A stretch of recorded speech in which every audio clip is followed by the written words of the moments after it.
How to measure land area in Google Maps.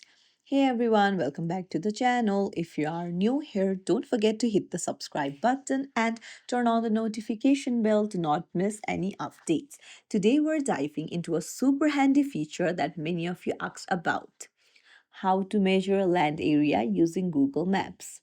So let's dive right in.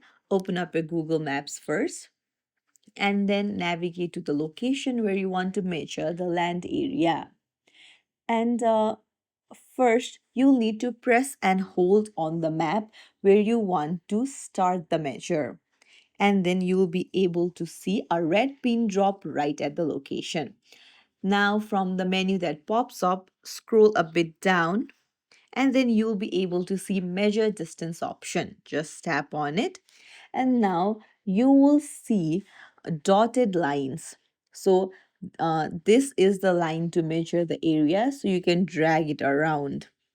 And as you drag it around, you can see the measurements at the bottom left. So this is how it works.